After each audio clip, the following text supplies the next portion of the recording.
যাকাত দিলে এত পরিমাণ লাভ। কি পরিমাণ লাভ বাবা! আপনার সম্পদের মধ্যে যাকাত আসছে, আপনি নেশাব পরিমাণের মালিক হয়ে গেছেন, কিন্তু যাকাত দিলেন না।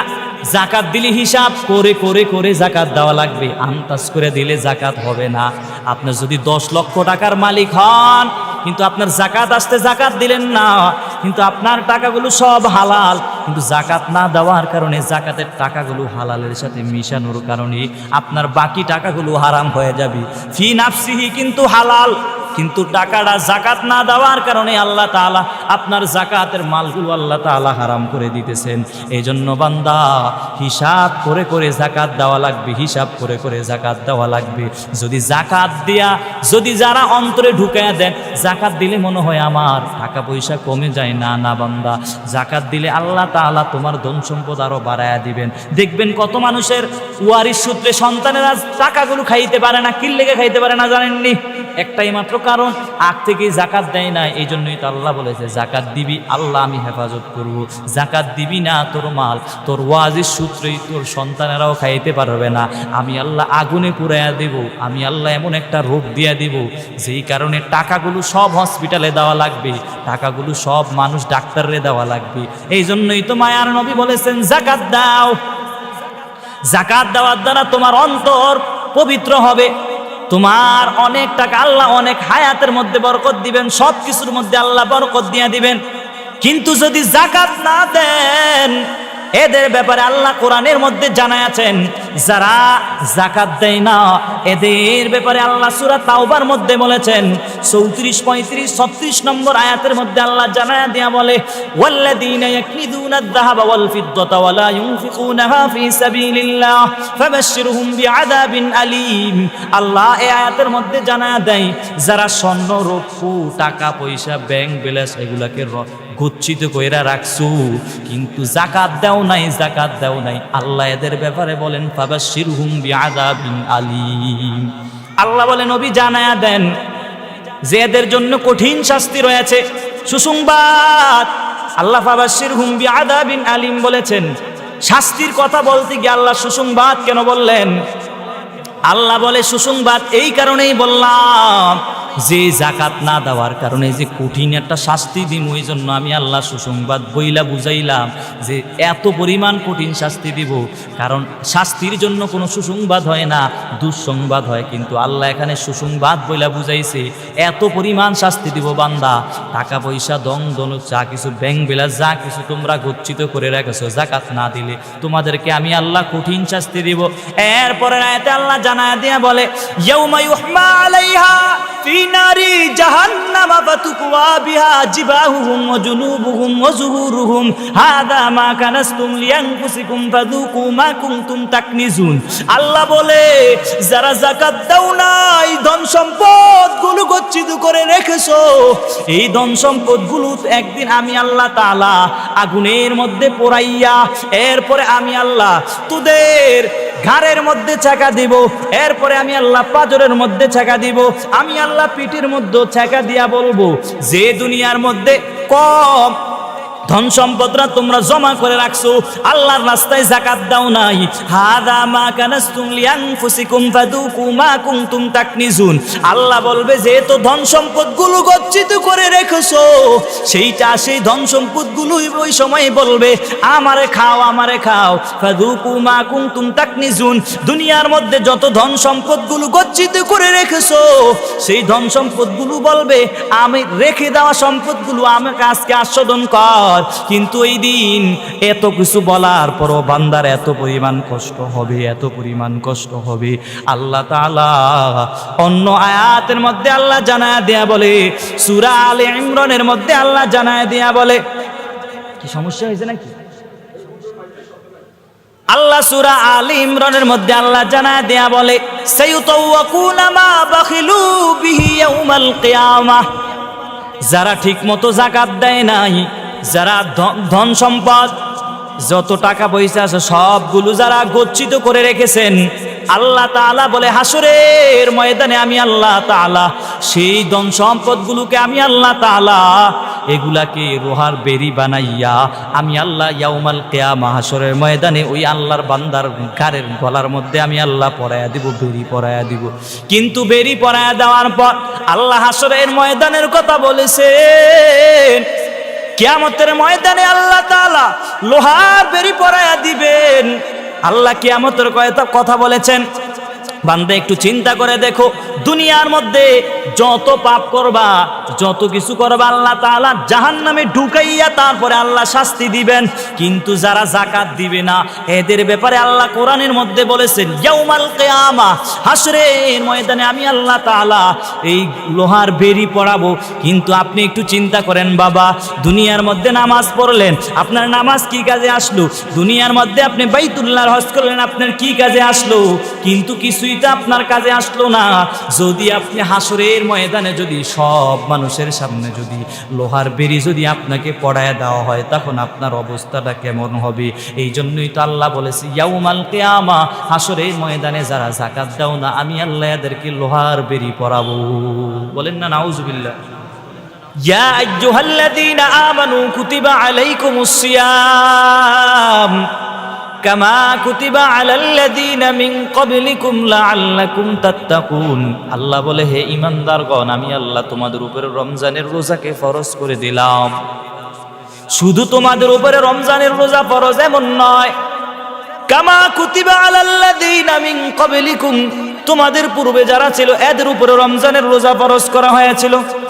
কেন কেন আল্লাহ রোজা কেন ফরজ করলেন? আল্লাহ বলে রমজান মাস এই জন্যই দিয়েছি লাআল্লাকুম তাত্তাকুন, যাতে করে তোমরা তাকওয়া অর্জন করতে পারো। রমজান মাসটা কেমন দামি একটা মাস, বাকি 11টা মাস তুমি হেলে দুলে কাটাইছো, কিন্তু ভালো করিয়া আমল করতে পারো নাই। আল্লাহ সামনে রমজান মাস দিয়েছেন, রমজান মাসটাকে দামি একটা মাস।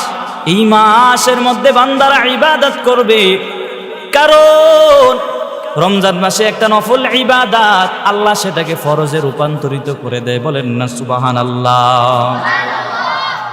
রমজানে একটা ফরজের কেমন দাম!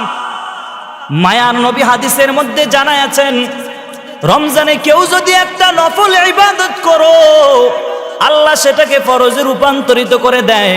কিন্তু যারা রমজানে একটা ফরজ আদায় করবে, আল্লাহ সেটাকে ফরজটাকে 70 গুণ বাড়ায়া দেয়। বলেন না সুবহানাল্লাহ। এত দাম, এত দাম। রমজানে তুমি তেলাওয়াত করবা, প্রত্যেকটা হরফের বিনিময়ে আল্লাহ তাআলা এমনি তেলাওয়াত করে। রমজানের বাহিরে যদি তুমি তেলাওয়াত করো, প্রতিটা হরফের বিনিময়ে আল্লাহ 10টি করে নেকি তোমার আমলনামায় লিখে দেয়। কিন্তু রমজানে যদি কোরআন শরীফ তেলাওয়াত করো, একটা হরফের বিনিময়ে আল্লাহ তাআলা, প্রত্যেকটা হরফের বিনিময়ে আল্লাহ তাআলা 70 করে নেকি তোমার আমলনামায় লিখে দিবেন। শুধু তাই না, শুধু তাই না,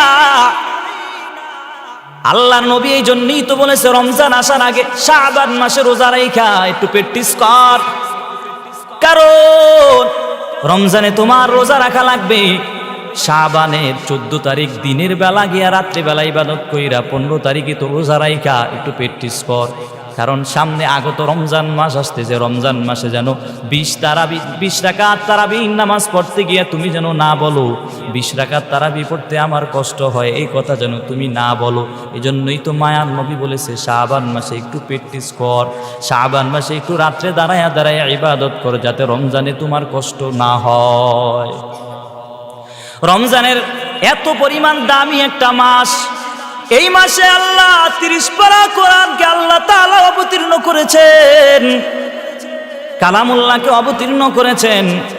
এত দামি একটা মাস যে রমজান মাসটাকে পাইয়াও যারা গুনাহ মাফ করাইতে পারো নাই, রহমাতুল লিল আলামিন এদের ব্যাপারে বদদুয়া করেছেন। যারা রমজান মাস পাওয়ার পরও গুনাহ মাফ করাইতে পারো নাই, রহমাতুল লিল আলামিন বলেছেন যারা রমজান মাস পাওয়ার পরও গুনাহ মাফ করাইতে পারো নাই, এরা যেন ধ্বংস, এরা যেন ধ্বংস। এদের জন্য বদদুয়া করেছেন। রমজান মাসটা অনেকে বলবে, হুজুর আমার সন্তান যদি রোজা রাখে তাহলে আমার সন্তানটা চিকন হয়ে যাবে, স্বাস্থ্য খারাপ হয়ে যাবে, এই জন্য রোজা রাখে না। কেউ যদি ইচ্ছা করে রমজানের রোজাটাকে ছেড়ে দেয়, এত পরিমাণ গুনাহ, মারাত্মক একটা গুনাহ হয়ে যায়।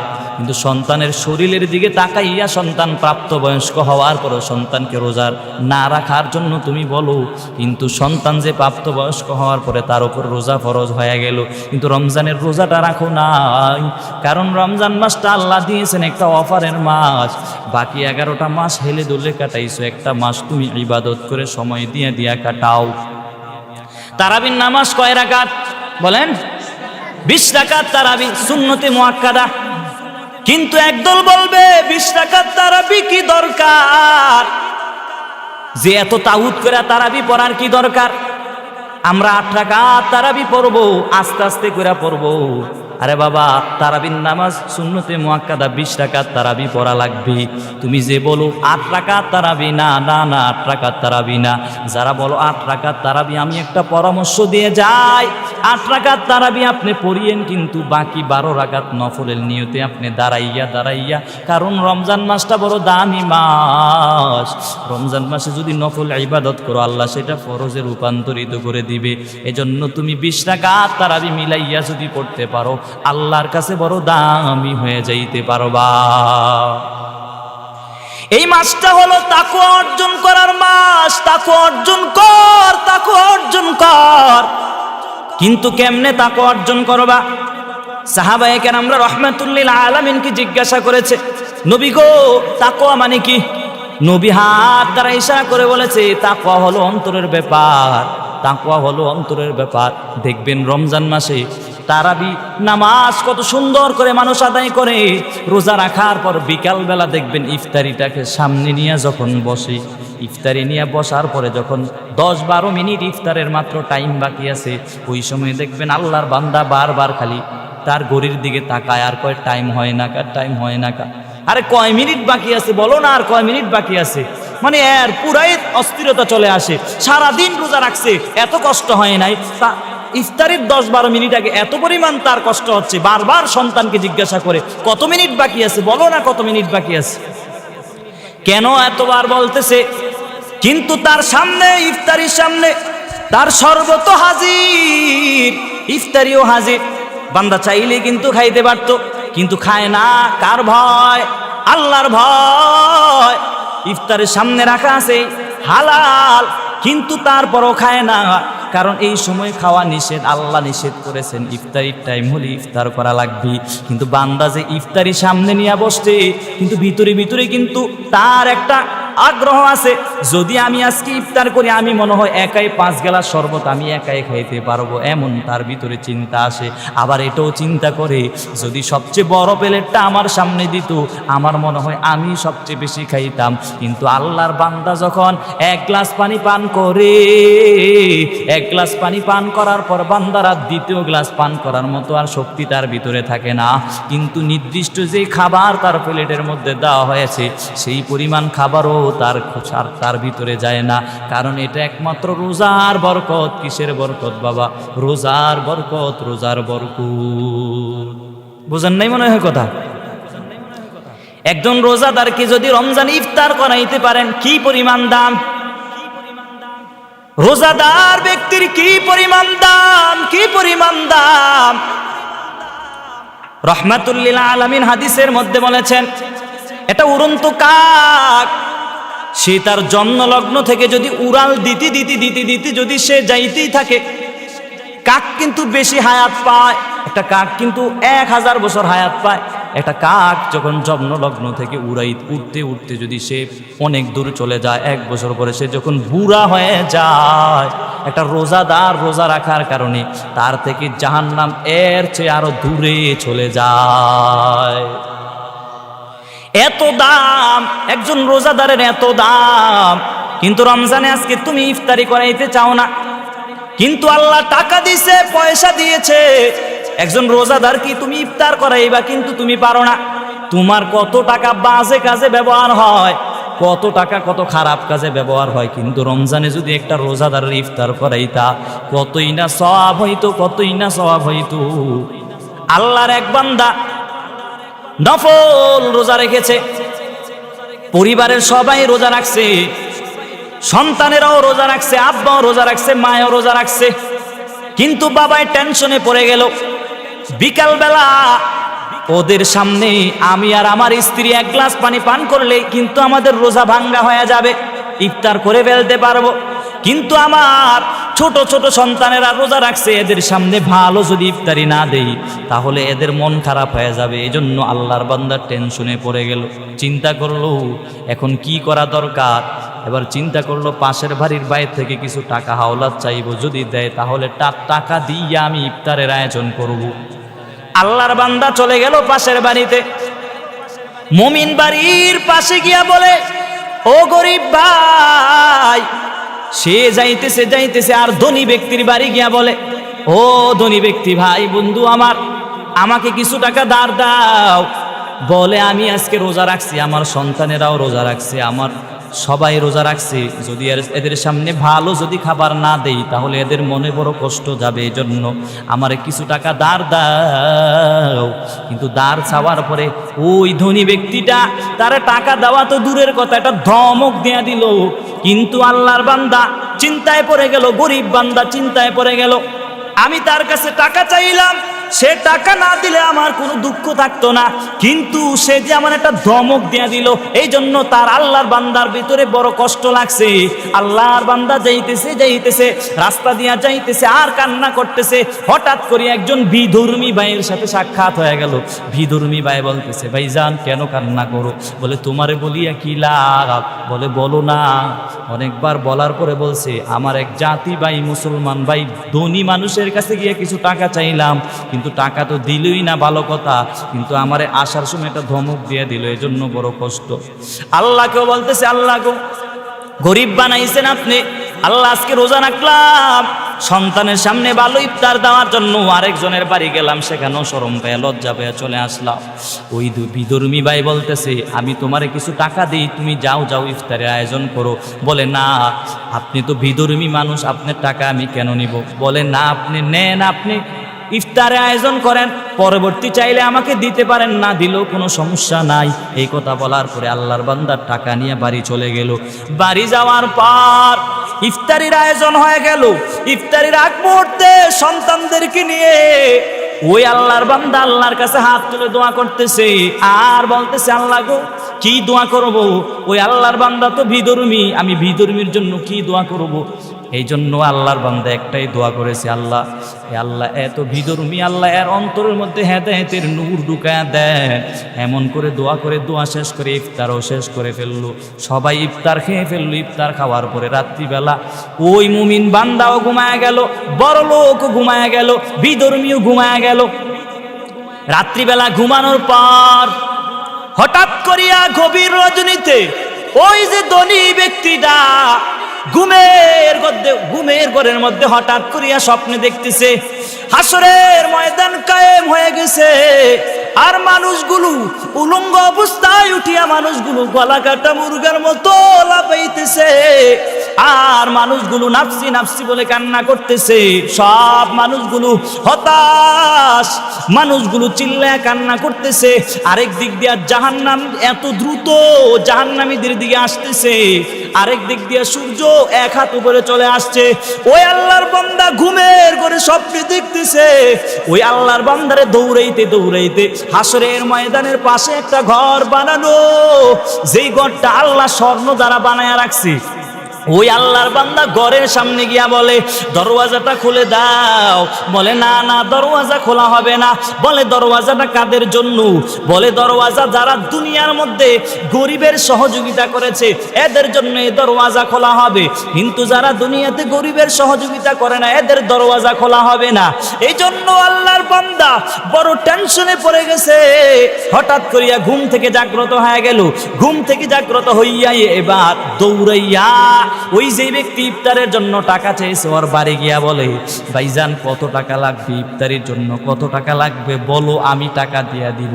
বলে না, এখন যদি তুমি দিতে চাও আমি টাকা নিব না, যেহেতু তুমি গতকাল আমাকে টাকা দাও নাই, এখন আর আমি টাকা নিব না। বলে তোমারে কে দিয়েছে? গতকাল যে তুমি ইফতার করেছো ওই টাকা কোথায় পেয়েছো? বলে আমাকে একজন বিধর্মী আমারে কিছু টাকা দিয়েছে, সে বলছে পারলে দিতাম, না পারলে না দিতাম, সে আমাকে ইফতারের টাকা টাকা দিয়েছে। এই কথা শোনার পর ধনী ব্যক্তি চলে গেল, বিধর্মীর বাড়ি গিয়া হাজির। বিধর্মীর বাড়ি গিয়া বলে, ও বিধর্মী ভাই, তুমি গতকাল ইফতারির জন্য তাকে টাকা দিয়েছো, আমি তোমারে টাকা ফেরত দিয়া দেই, বিনিময়ে একটু টাকা বাড়ায়া দেই, তুমি টাকাটা ফেরত নিয়ে নাও। বলে, না না, ফেরত নেওয়া যাবে না, কারণ আমি আল্লাহর বান্দার ইফতারির জন্য টাকা দিয়েছি, বলছি পারলে দিত, না পারলে না দিলে কোনো সমস্যা নাই। এই কথা বলার পর ওই আল্লাহর বান্দা বলতেছে দিবা না। বলে, না না। বলে, তুমি আমারে বিধর্মী কয়া ডাক দিবা না। বলে, কেন বিধর্মী কয়া ডাক দিবা না? কারণ আমি যখন রাত্রিবেলা ঘুমায়া গেলাম, ওই মুমিন বান্দার ইফতার করার কারণে আমার মাওলা যে কি পরিমাণ খুশি হয়ে গেছে, এই জন্য ঘুমের ঘরে আমি স্বপ্নে দেখলাম মদিনার নবী আমার বাড়ি এসে হাজির, আর আসিয়া হাতটা ধরিয়া বলে, রে গোলাম, আর তোর জাহান্নামের আগুনে জ্বলা দরকার নাই, বরং তুমি এক ইফতার করেছো, যেই কারণে আমার আল্লাহ খুশি হয়ে গেছে। আল্লাহ খুশি হইয়া তোর জন্য জান্নাতে একটা ঘর বানায় রাখছি। অতএব নবী আমার হাত ধরিয়া আমারে কালেমা পড়ায় দিয়েছে, আর আমি কালেমা পড়ে মুসলমান হয়ে গেছি। এখন আর আমারে বিধর্মী কয়া গালি দিবি না। বলে তুমি এখন এত, গতকালকে যদি ইফতারির টাকাটা দেয়া দিতা তাহলেই তো তুমি পুরস্কার পাওয়া যাইতা, যেহেতু গতকালকে টাকা দেও নাই, এখন স্বর্ণের বিল্ডিং দেখাই সে আমারে বলো টাকা দিয়ে দিতাম। না না, এবার এই ব্যক্তি তো চিন্তায় পড়ে গেল যে আমি ঘুমের ঘরে ঘর দেখলাম না কি দেখলাম, এই বান্দা জানলো কিভাবে? আল্লাহ যাদেরকে টাকা দিয়েছে, আল্লাহ তোমাদেরকে টাকা দিয়েছে, ধনী বানায়াছে। কত গরিব ভাইরা রমজানে রোজা রাইখা কষ্ট করে ইফতার পায় না, এদেরকে ইফতারি দেওয়ার জন্য ব্যবস্থা করবেন, এরপরে সাহারি খাওয়ার জন্য ব্যবস্থা করবেন। যদি আপনি একজন রোজাদারকে ইফতার করাইতে পারেন, বড় দামি হয়ে যাইবেন, কারণ ইফতার করালে আল্লাহর কাছে কি পরিমাণ দামি হয়ে যাবেন। এই জন্যই তো রহমাতুল্লিল আলামিন বলেছে, যারা রমজানের রোজা রাখবা এদের ব্যাপারে আল্লাহর নবী হাদিসের মধ্যে জানায়া দেয়, আল্লাহ ফেরেশতাকে ডাক দিয়া বলে, ও ফেরেশতার দল, আমার দুনিয়ার গোলামেরা যদি 5 বেলার নামাজ ঠিক মতো আদায় করে, এদেরকে তোমরা ফেরেশতারা এদেরকে 5 বেলার বিনিময়ে 50 ওয়াক্ত নামাজের সওয়াব তাদের আমল নামায় দিয়ে দাও। আল্লাহ আবার ফেরেশতাকে ডাক দিয়ে বলে, ফেরেশতা, আমার যে বান্দারা ঠিক মতো যাকাত দিয়েছে এদেরকে সওয়াব দিয়ে দাও। আমার যেই বান্দা বাইতুল্লাহর হজ করেছে এদেরকেও সওয়াব দিয়া দাও। কিন্তু শুনে নাও, আমার যেই বান্দারা ঠিক মতো রোজাগুলো রাখছে এদেরকে তোমরা সওয়াব দিও না, সওয়াব দিও না, কারণ আমি আল্লাহ তাআলা এদেরকে নিজ হাত দ্বারা পুরস্কার আমি আল্লাহ তাআলা দিব। নবী হাদিসের মধ্যে জানায়া দেয়, আস-সাওমু লি ওয়া আনা আজজি বিহি, যারা রমজানের রোজা রাখবা, আল্লাহ বলে, ও রোজাদার, আমি আল্লাহ তোদেরকে নিজেই পুরস্কার দিব। কি পুরস্কার দিব? আল্লাহ বলেন, যে রোজা আমার আল্লাহর জন্য রাখছো তারা তোমরা, আমি আল্লাহ তোমাদের হয়ে গেলাম, আমি তোমাদের হয়ে গেলাম, তোমরা আমার হয়ে গেলা। আল্লাহ নিজে বলেন, যারা রোজা রাখবে আমি আল্লাহ তোদের হয়ে যাইব। যেই বান্দার জন্য আল্লাহ হয়ে যায় এর জন্য আর দুনিয়ার কিছুই লাগে না। ঠিক কিনা জোরে বলেন? আল্লাহ কি সব রোজাদারকে বলবেন নাকি তোরা আমার আমি তোমার? সব রোজাদারকে বলবেন না? না, আল্লাহ সব রোজাদারকে বলবেন না। আল্লাহর নবী হাদিসের মধ্যে জানায়া দেয়, 6 গুণওয়ালা ব্যক্তিকে আল্লাহ তাআলা বলবে, তোরা রোজাদার আমার আমি তোমার। কিন্তু আল্লাহ 6 গুণওয়ালা রোজাদারকে বলেছেন। 1 নম্বর গুণ হলো জবানের হেফাজত করা লাগবে, 2 নম্বর হলো চোখের হেফাজত করা লাগবে, 3 নম্বর হলো কানের হেফাজত করা লাগবে, 4 নম্বরে হাতের হেফাজত করা লাগবে, 5 নম্বরে অন্তরের হেফাজত করা লাগবে। কারণ অন্তরের কথা আল্লাহ তাআলা কেন বলেছেন? হাসরের ময়দানে আল্লাহ তাআলা অন্তরের বিচার করবেন, কারণ অন্তর হলো গুনার পেট তৈরি করার একটা মাধ্যম।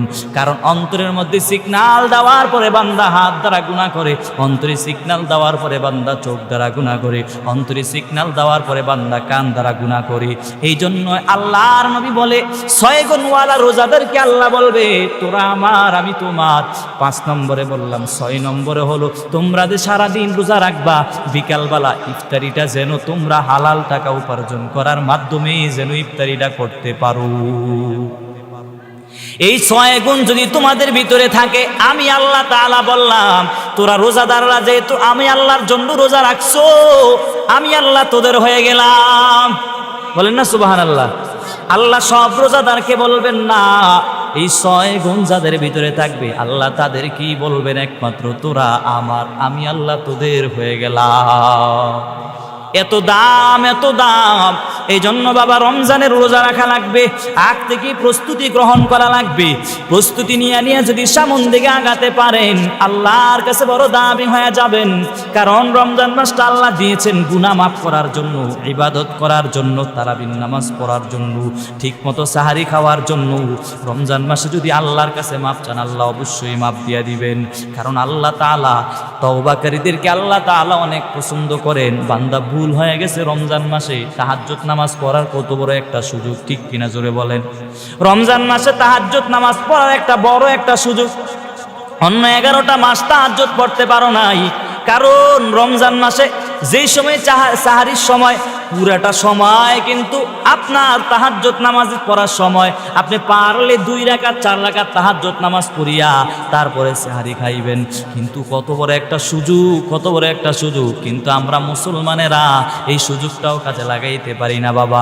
কিন্তু একটু চিন্তা করে দেখেন, রমজানে যদি আপনি তাহাজ্জুদ 2 রাকাত 4 রাকাত পড়িয়ে যদি আল্লাহর কাছে দোয়া করতে পারেন আল্লাহ তাআলা অবশ্যই আপনার দোয়া কবুল করবেন।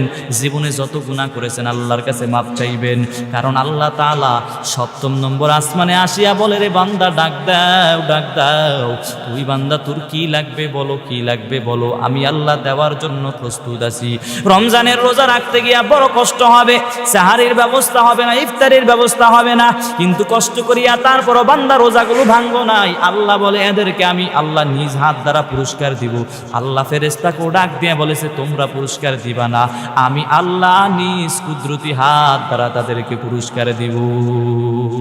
বলেন না সুবহানাল্লাহ। কিন্তু বাংলাদেশের মুসলমানেরা রমজান মাসে যাকাত দেয় বেশি, কিন্তু যাকাত দিলে তো পুরা বছরই দিতে পারে, কিন্তু বান্দারা রমজান মাসে যাকাত দেয় বেশি। ও ধনী যারা গরিব এদেরকে যাকাত দাও। কেন আল্লাহ তাআলা যাকাত দেওয়ার কথা আল্লাহ বলেছেন? আল্লাহ বলে সব মানুষের কাছে যদি টাকা থাকে আমি আল্লাহর কাছে বড় ভালো লাগে। গরিব আল্লাহ তাআলা বলেছে, রে ধনী তোদের কিছু টাকা থেকে কিছু অংশ গরিবদেরকে দেয়া দাও। যদি গরিবদেরকে দিতে পারো তারাও টাকা পাইয়া তারাও তাদের মনটা বড় ভালো থাকবে। যাকাত দিলে আল্লাহ তাআলা মালের হেফাজত করেন, যাকাত দিলে আল্লাহ তাআলা মালের হেফাজত করেন। কি করেন? কথা বলেন। যাকাত দিলে আল্লাহ তাআলা মালের হেফাজত করেন। আল্লাহ তাআলা স্বয়ং জিম্মাদারি নিয়ে নেন। তোমার যাকাত দেওয়ার কারণে তোমার মাল আগুনে পুড়ে যাবে না, যাকাত দেওয়ার কারণে তোমার মাল ধ্বংস হবে না। আল্লাহর নবী হাদিসের মধ্যে বলেন, যারা যাকাত দিবে আল্লাহ তাআলা এদের মাল আল্লাহ তাআলা স্বয়ং আল্লাহ তাআলা হেফাজত করবেন। বলেন না সুবহানাল্লাহ। এমন কিছু কথা রাহমাতুল্লিল আলামিন সাহাবায়ে কেরামদেরকে বলেছেন মজলিসের মধ্যে। বলার পর এক আল্লাহর বান্দি শুনছে যে যাকাত দিলে নাকি আল্লাহ তাআলা মালের জিম্মাদারি হয়ে যাবে। এই জন্য আল্লাহর এক বান্দি বেদুইন, সে আল্লাহর নবী কথা শোনার পর ওই আল্লাহর বান্দি যাকাত দিয়ে দিল। তার যত ধন সম্পদ আছে হিসাব করে করে আল্লাহর বান্দি যাকাত দিয়ে দিল। তার আপন লোকেরা বলতেছে, কি ব্যাপার, আপনি তো মুসলমান না, আপনি কেন যাকাত দিলেন? বলে, আমি যাকাত এই কারণে দিয়েছি কারণ মায়ার নবী কখনো মিথ্যা বলতে পারে না। মায়ার নবী যেহেতু বলেছেন যাকাত দিলে মালের হেফাজত আল্লাহ করবেন, আল্লাহ জিম্মাদারি নিবেন, এই জন্য আমি হিসাব করে যাকাত দিয়ে দিলাম। আল্লাহর বান্দি যাকাত দেওয়ার পর হঠাৎ করিয়া মদিনা থেকে ব্যবসার উদ্দেশ্যে সিরিয়া যাবে, কিন্তু ওই আল্লাহর বান্দির 100টা উটতে সেও রওনা হয়ে গেল, ব্যবসার উদ্দেশ্যে রওনা হয়ে গেল। সেও যাইতেছে, হঠাৎ করিয়া রাস্তার মধ্যে ডাকাতে ধরলো। ডাকাতে ধরার পর অন্য যতজন ছিল সবার মালগুলো আক্রমণ করিয়া সবার মালগুলো নিয়ে গেল। কিন্তু আল্লাহর বান্দির যে 100টা উট গেল, প্রথম নম্বর যে উট যে ছিল আমির উটটা ছিল, ওর পাওটা একটা পাথরের সাথে বাড়ি খাইয়া ওই উটটার সামন দিকে যাইতে পারে নাই, উটটা বসে গেছে। উটটা বসার পর এই দিক দিয়া ডাকাতিরা ডাকাতি করিয়া সবার মালকে নিয়ে গেল। কিন্তু এই দিক দিয়া আল্লাহর বান্দির মাল আল্লাহ কিভাবে হেফাজত করেছেন দেখেন।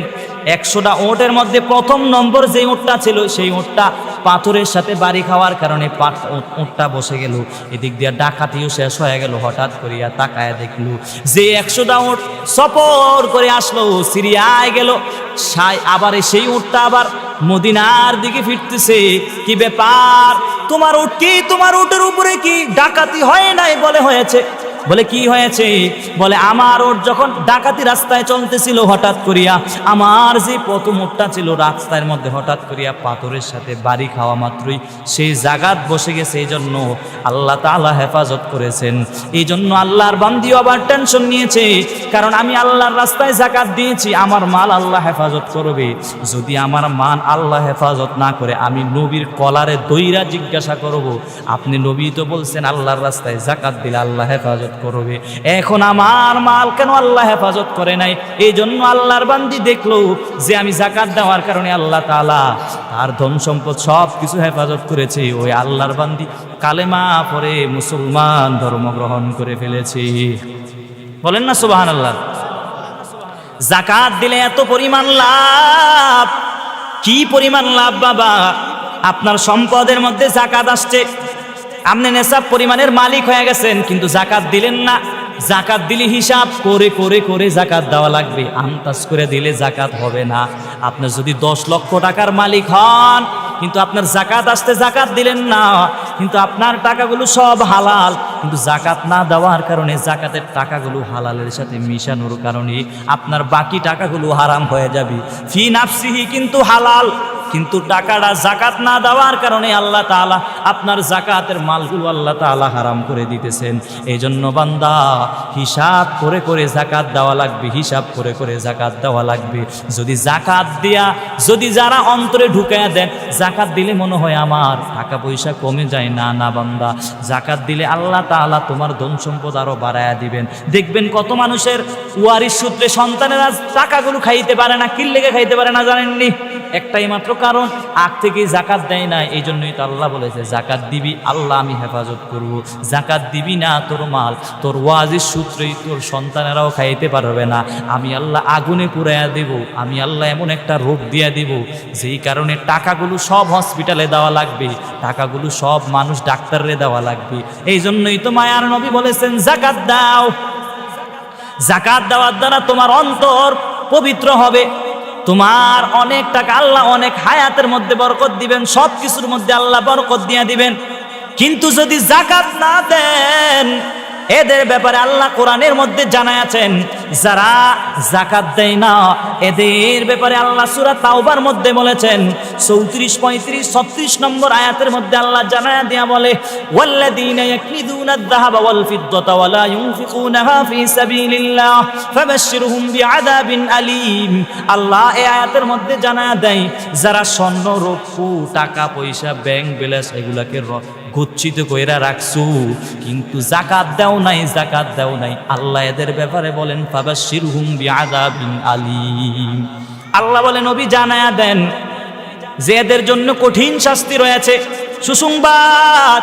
আল্লাহ ফাবাশশিরহুম বিআযাবিন আলীম বলেছেন। শাস্তির কথা বলতে গিয়ে আল্লাহ সুসংবাদ কেন বললেন? আল্লাহ বলে সুসংবাদ এই কারণেই বললাম যে জাকাত না দেওয়ার কারণে যে কঠিন একটা শাস্তি দিন, ওই জন্য আমি আল্লাহ সুসংবাদ বইলা বুঝাইলাম যে এত পরিমাণ কঠিন শাস্তি দিব।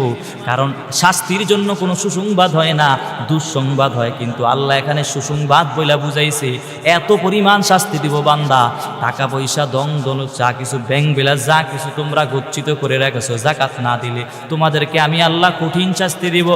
এরপরে আয়াতে আল্লাহ জানায়া দিয়া বলে, ইয়াউমা ইউহমা আলাইহা ফি নারি জাহান্নাম ফাতুকওয়া বিহা জিবাহুহুম ওয়া জুনুবুহুম ওয়া যুহুরুহুম হাযা মা কানাসতুম লিয়ানফুসিকুম ফাযুকু মা কুনতুম তাকনিজুন। আল্লাহ বলে যারা যাকাত দাও নাই, ধন সম্পদগুলো গচ্ছিত করে রেখেছো, এই ধন সম্পদগুলো একদিন আমি আল্লাহ তাআলা আগুনের মধ্যে পোড়াইয়া এরপরে আমি আল্লাহ তোদের ঘাড়ের মধ্যে চাকা দিব, এরপরে আমি আল্লাহ পাজরের মধ্যে চাকা দিব, আমি আল্লাহ পিঠের মধ্যে চাকা দিয়া বলবো যে দুনিয়ার মধ্যে কম ধন সম্পদরা তোমরা জমা করে রাখছো, আল্লাহর রাস্তায় যাকাত দাও নাই। হাদা মা কানাসতুম লিআনফুসিকুম ফাদুকু মা কুনতুম তাকনিজুন। আল্লাহ বলবে যে তো ধন সম্পদগুলো গচ্ছিত করে রেখেছো, সেই ধন সম্পদগুলো ওই সময় বলবে আমারে খাও, আমারে খাও। ফাদুকু মা কুনতুম তাকনিজুন। দুনিয়ার মধ্যে যত ধন সম্পদগুলো গচ্ছিত করে রেখেছো, সেই ধন সম্পদগুলো বলবে আমি রেখে দেওয়া সম্পদগুলো আমাকে আজকে আস্বাদন কর। কিন্তু এই দিন এত কিছু বলার পরও বান্দার এত পরিমাণ কষ্ট হবে, এত পরিমাণ কষ্ট হবে। আল্লাহ তাআলা অন্য আয়াতের মধ্যে আল্লাহ জানায়া দেয়া বলে, সূরা আলে ইমরানের মধ্যে আল্লাহ জানায়া দেয়া বলে, কি সমস্যা হয়েছে নাকি? আল্লাহ সূরা আলে ইমরানের মধ্যে আল্লাহ জানায়া দেয়া বলে, সায়ুতাওয়াকুনা মা বাখিলু বিহি ইয়াউমাল কিয়ামাহ। যারা ঠিকমতো যাকাত দেয় নাই, যারা ধন সম্পদ যত টাকা পয়সা আছে সবগুলো যারা গচ্ছিত করে রেখেছেন, আল্লাহ তাআলা বলে হাসরের ময়দানে আমি আল্লাহ তাআলা সেই ধন সম্পদগুলোকে আমি আল্লাহ তাআলা এগুলাকে রোহার বেরি বানাইয়া আমি আল্লাহ ইয়াউমাল কিয়ামা হাসরের ময়দানে ওই আল্লাহর বান্দার ঘাড়ের গলার মধ্যে আমি আল্লাহ পরায়া দিব, বেরি পরায়া দিব। কিন্তু বেরি পরায়া দেওয়ার পর আল্লাহ হাসরের ময়দানের কথা বলেছেন, কিয়ামতের ময়দানে আল্লাহ তাআলা লোহার বেরি পরায়া দিবেন। আল্লাহ কিয়ামতের কথা বলেছেন। বান্দা একটু চিন্তা করে দেখো, দুনিয়ার মধ্যে যত পাপ করবা, যত কিছু করবা, আল্লাহ তাআলা জাহান্নামে ঢুকাইয়া তারপরে আল্লাহ শাস্তি দিবেন। কিন্তু যারা যাকাত দিবে না, এদের ব্যাপারে আল্লাহ কোরআনের মধ্যে বলেছেন ইয়াউমাল কিয়ামা হাসরের ময়দানে আমি আল্লাহ তাআলা এই লোহার বেরি পড়াবো। কিন্তু আপনি একটু চিন্তা করেন বাবা, দুনিয়ার মধ্যে নামাজ পড়লেন, আপনার নামাজ কি কাজে আসলো? দুনিয়ার মধ্যে আপনি বাইতুল্লাহর হজ করলেন, আপনার কি কাজে আসলো? কিন্তু কিছুই তো আপনার কাজে আসলো না। যদি আপনি হাসরের ময়দানে যদি সব মানুষের সামনে যদি লোহার বেরি যদি আপনাকে পড়ায় দেওয়া হয়, তখন আপনার অবস্থাটা কেমন হবে? এই জন্যই তো আল্লাহ বলেছে ইয়াউমাল কিয়ামা হাসরের ময়দানে যারা যাকাত দাও না, আমি আল্লাহ এদেরকে লোহার বেরি পরাবো। বলেন না নাউজুবিল্লাহ। বুখারী শরীফের মধ্যে আসছে, যারা ঠিকমতো যাকাত দেয় না এদের অবস্থাটা কেমন হবে একটু শোনেন।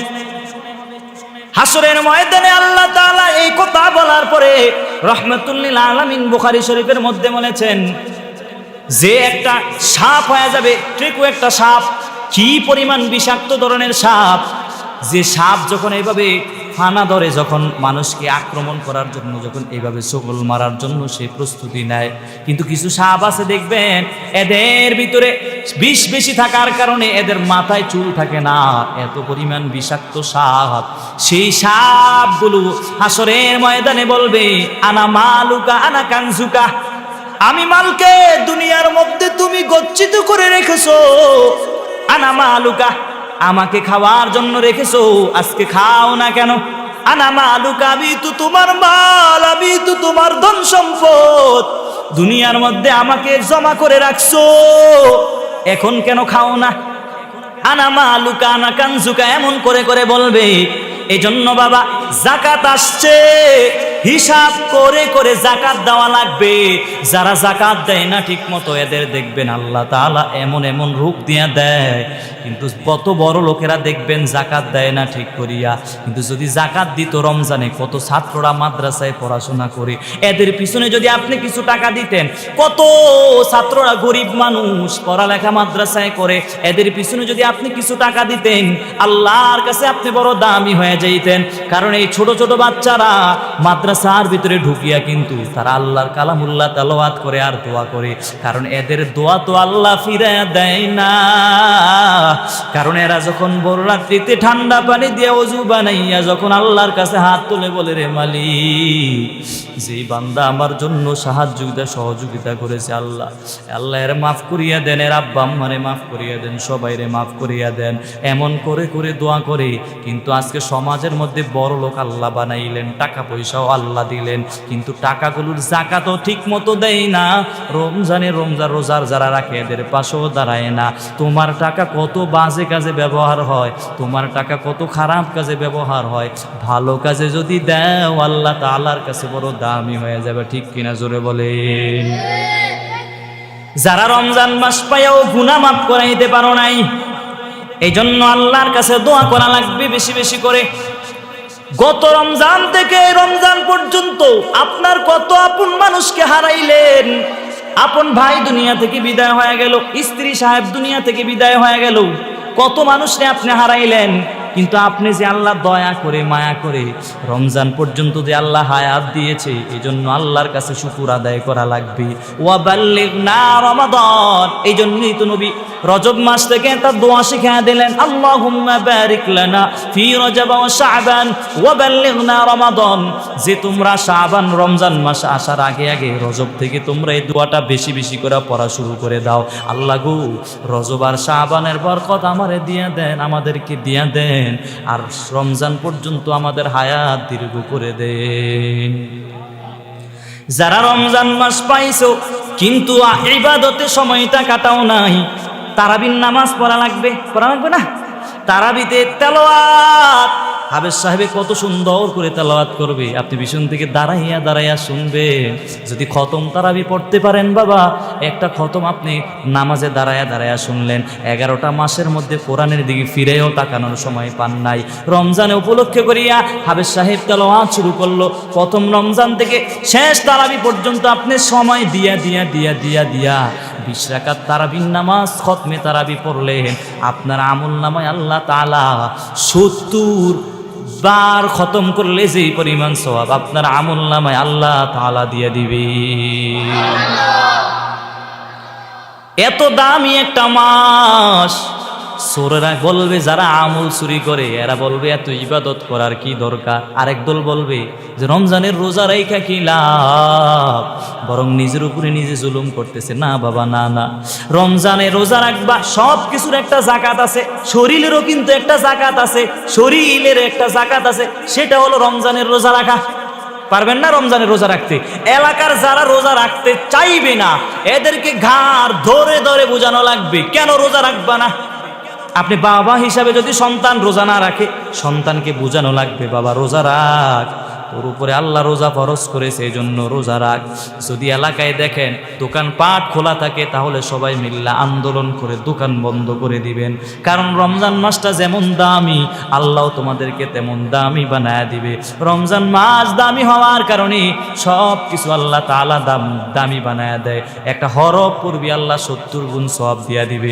এজন্য রমজানে বেশি বেশি কালামুল্লাহ তেলাওয়াত করতে পারবেন তো ইনশাআল্লাহ? আল্লাহ আমাদেরকে তৌফিক দান করুক, সবাই বলে আমিন।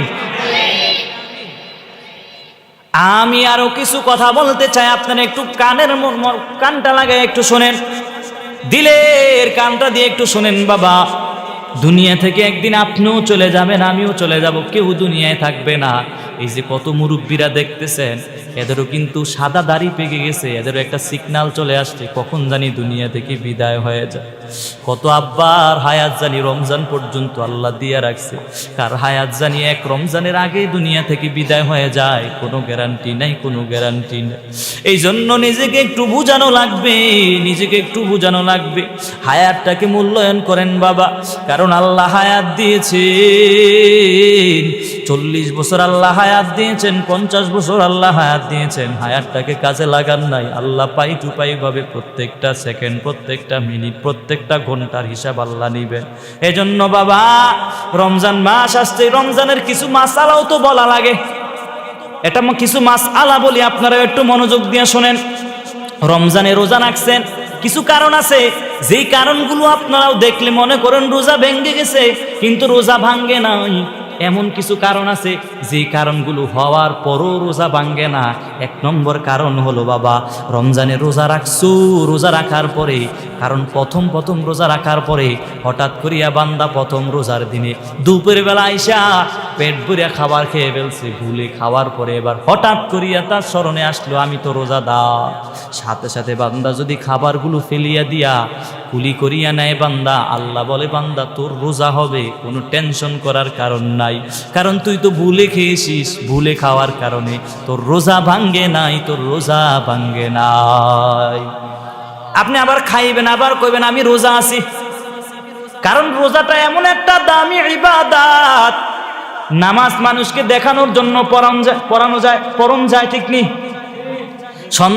সন্তান বাবার ভয়ে নামাজ পড়ে, সন্তান ওস্তাদের ভয়ে নামাজ পড়ে 4 রাকাত বাড়ায়া পড়ে, কেন আব্বা যদি আমারে মারে এজন্য বাড়ায়া পড়ে।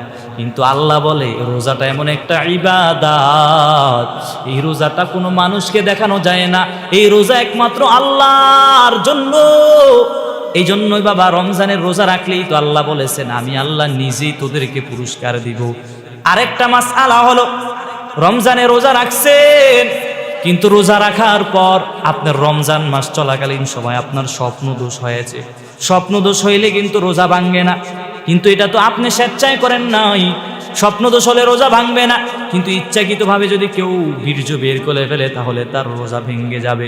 কারণ ইচ্ছা করে ভার করার কারণে, বের করার কারণে আল্লাহর রোজার আদেশ ভঙ্গ হয়ে যায়। 3 নম্বরে আরেকটা মাসআলা শোনা লাগবে, যদি আপনি কামবাবের সাথে, স্ত্রীর সাথে যদি আপনি বসার কারণে যদি আপনার মুজি বের হয়ে যায়, মুজি বের হওয়ার পরে কিন্তু আপনার রোজা ভাঙবে না, অজু ভঙ্গ হয়ে যাবে কিন্তু রোজা ভঙ্গ হবে না।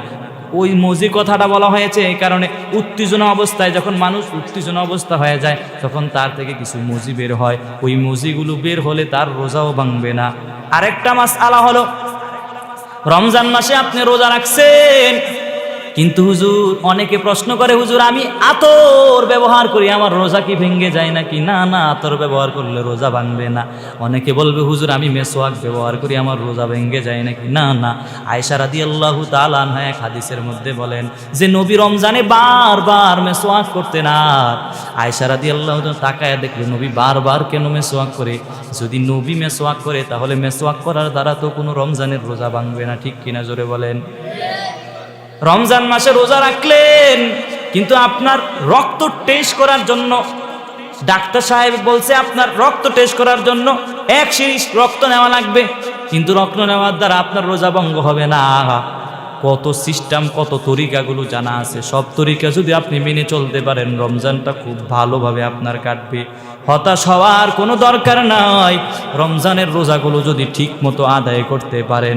আমি আপনাদের একটা আয়াত হাদিস পড়লাম, সে আয়াত হাদিসের তরজমা দিয়েও কথাগুলো বললাম, কিন্তু আল্লাহ রমজানের রোজাটা ফরজ করে দিলেন। রমজানের এই কথাটা একটু মাথায় নেবেন, আল্লাহ রোজা ফরজ করেছেন এবং যাকাতটাও আল্লাহ ফরজ করে দিয়েছেন। অতএব আমরা যদি আল্লাহর এই বিধান যদি পালন না করি অবশ্যই আল্লাহর কাছে আল্লাহর কাঠ করাই জবাব দেওয়া লাগবে কি লাগবে না? হ্যাঁ, সবাই ঠিক মতো রোজাগুলো রাখবেন তো ইনশাল্লাহ? যাকাত দিবেন তো ঠিক মতো ইনশাল্লাহ? হ্যাঁ, হিসাব করে দেওয়া লাগবে, আন্দাজ করে। আমি 10 লাখ টাকার মালিক, গরিব, আমি অনেক ধনী, আরে কিছু মানুষটা আমি লুঙ্গি কিনা শাড়ি কিনা এদেরকে দিয়ে দেই, হবে না। আপনি আপনার হিসাব করে করে সবগুলো টাকার যাকাত দেওয়া লাগবে।